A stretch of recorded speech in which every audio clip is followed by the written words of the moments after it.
அனைவருக்கும் வணக்கம். விருச்சிக ராசிக்காரர்களுக்கு சந்திர கிரகணத்தின் போது என்ன செய்ய வேண்டும், என்ன செய்யக்கூடாது என்பதை ஆராய்ந்து பார்க்கும்போது இந்த வருடத்தின் முதல் சந்திர கிரகணம் மார்ச் மாதம் 14ஆம் தேதி நடைபெறுகிறது. அந்த சந்திர கிரகணத்தின் போது அதீத கவனம் நிச்சயமாக தேவை. ஏனென்றால் ராசியின் நீட்ச அதிபதியாக இருக்கக்கூடிய சந்திரன் இந்த சந்திர கிரகணத்தின் போது மிகவும் வலுவாக லாபஸ்தானமாகிய 11ஆம் இடத்தில் கேதுவுடன் இணைந்து வலம் வருகிறார். எனவே குறிப்பிடத்தக்க சில அதிரடியான மாற்றங்களையும் மிக சிறப்பான வாய்ப்புகளையும் உறுதியாகவே ஏற்படுத்தி கொடுக்கும். இந்த வகையில் அதை சரியாக பயன்படுத்தி கொண்டால் மிக சிறப்பான வாய்ப்பை நிச்சயமாக விருச்சிக ராசிக்காரர்கள் பெற முடியும். இந்த வருடத்தின் முதல் சந்திர கிரகணம் மார்ச் மாதம் 14ஆம் தேதியும், இரண்டாவது சந்திர கிரகணம் செப்டம்பர் 7ஆம் தேதியும் நடைபெறுகிறது. இரண்டாவது சந்திர கிரகணம் 1 மணி நேரம் 22 நிமிடம் நீடிக்கும் போது இந்தியாவில் அவற்றை பார்க்க முடியும். முதல் சந்திர கிரகணம் அமெரிக்கா, ஆப்பிரிக்கா, ஜப்பான், ரஷ்யா மற்றும் ஆஸ்திரேலியா போன்ற நாடுகளில் முதல் சந்திர கிரகணம் தென்படும். எனவே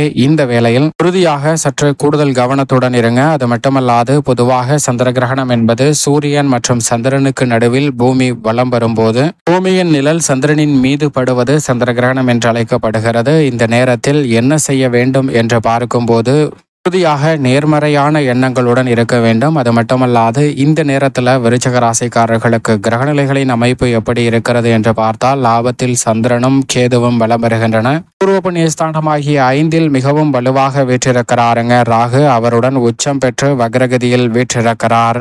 சுக்கிரன் நீச்சம் பெற்ற நிலையில் புதனும் அங்கு அக்ரகதியில் பூர்வ புண்ணிய ஸ்தானத்தை வலு சேர்க்கிறார். மேலும் சப்தமத்தில் குரு வலுவாக இருக்கிறார். சுகஸ்தானத்தில் ஆட்சி பலம் பெற்று சனி அமர்ந்திருக்கிறாருங்க. அவருடன் இணைந்து சூரியனும் பலம் பெறுகிறார். அஷ்டமத்தில் ராசியின் அதிபதியான செவ்வாய் இருக்கிறாருங்க. இப்படி கிரகநிலைகளின் அமைப்பு இருக்கும் போது இந்த சந்திர கிரகணம் ஏற்படுவதால் உறுதியாகவே இந்த நேரத்தில் சுப நிகழ்வுகளை திட்டமிடுதல், மிக முக்கியமான முடிவுகளை எடுத்தல் போன்றவற்றை உறுதியாக விருச்சிக ராசிக்காரர்கள் தவிர்ப்பது நல்லது. ஏனென்றால் சந்திரனின் நீச்ச வீடாக விருச்சிக ராசிக்காரர்கள் பார்க்கப்படுகிறார்கள். எதை செய்தாலும் அதிரடியாக செய்யக்கூடிய விருச்சிக ராசிக்காரர்கள் இந்த வேளையில் உறுதியாகவே பொறுமையை, நிதானத்தை கடைபிடிக்க வேண்டும். சுப காரியங்களை செய்வதையும் தவிர்ப்பது நல்லது. மேலும் உணவு சமைப்பது, உணவு சாப்பிடுதல் போன்றவற்றையும் தவிர்ப்பது நல்லது. இந்த சந்திர கிரகணம் நடைபெறக்கூடிய வேளையில் மட்டுமல்லாது தெய்வத்தை தொட்டு வழிபடுதல், கோவிலுக்கு செல்லுதல் போன்றவற்றையும் தவிர்ப்பது நல்லதாக அமையும். கிரகணம் நடைபெறும் போது கூர்மையான பொருட்களாக இருக்கக்கூடியவற்றை நிச்சயமாக பயன்படுத்த கூடாது.